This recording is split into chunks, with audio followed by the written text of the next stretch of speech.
BJP কর্মীর ওষুধ দোকানের ভাঙচুর এবং ছিনতাই করল দুষ্কৃতীরা। তৃণমূল আশ্রিত দুষ্কৃতীরা এই ঘটনা ঘটিয়েছে বলে দাবি বিজেপি কর্মীর।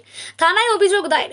দলের শৃঙ্খলা ভঙ্গ করে যাবে না, পুরো ঘটনা দলকে জানাবো বলে দাবি তৃণমূল নেতার। হাসনাবাদ থানার ঘুনি বাজার এলাকার ঘটনায় ঘুনি বাজারে ওষুধ দোকানে সুজিত মণ্ডল নামে এক বিজেপি কর্মীর। এই সুজিত মণ্ডলের নিজস্ব জায়গায় বেশ কিছু তৃণমূল কর্মী সমর্থক তাদের বাঁশের বেড়া দিয়ে দখল করার চেষ্টা করেছিল, কিন্তু সুজিত মণ্ডল সেই বাঁশের বেড়া ভেঙে দেওয়ায় সেই সব তৃণমূল আশ্রিত দুষ্কৃতীরা সুজিত মণ্ডলের দোকানে এসে সুজিত মণ্ডলকে মারধর করে, দোকান ভাঙচুর করে। পাশাপাশি সুজিত মণ্ডলের স্ত্রী মৌমিতা মণ্ডলকে ঠেকাতে আসলে তারা মারধর করে, পাশাপাশি তার গলার সোনার চেইন ছিনতাই করে নিয়ে যায় তৃণমূল দুষ্কৃতীরা বলে দাবি। এই ঘটনার পর হাসনাবাদ থানায় অভিযোগ দায়ের করেছে মণ্ডল পরিবার। দোষীদের উপযুক্ত শাস্তির দাবি করেছেন তারা। যদিও এই বিষয়ে স্থানীয় তৃণমূল নেতার সাথে 2026 সালের হিঙ্গলগঞ্জ বিধানসভা তৃণমূলের প্রার্থী ছিলেন, হাসনাবাদ ব্লক সভাপতি ছিলেন আনন্দ সরকার। বলেন, দলের আইন শৃঙ্খলা মেলে চলতে হবে, কেউ যদি অন্যায় করে থাকে তা প্রশ্রয় দেওয়া হবে না। পুরো বিষয়টি দলকে জানানো হবে, দল আশা করি কঠোর সিদ্ধান্ত নেবে। বিষয় হচ্ছে তৃণমূল আমলে আমি একটা জমি কিনি, সেই জমিটা জোর করে দখল করে নেয় তৃণমূলের কিছু দুষ্কৃতী।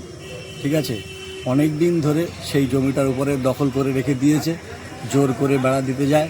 আমি সেই বেড়াটা সরিয়ে দিই, আর সরিয়ে দেওয়ার ফলে সে এসে সন্ধে 6টা নাগাদ আমার দোকান ভাঙচুর করে।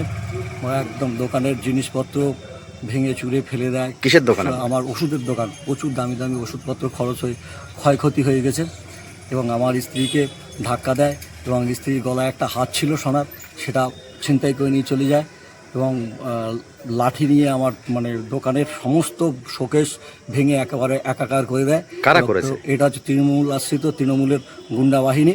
ঠিক আছে, তার মধ্যে একজনকে পুরো একদম পরিষ্কার দেখতে পেয়েছি, সেটা হচ্ছে অরুণ দাস, পিতা হচ্ছে রবীন দাস, মৃত রবীন দাস।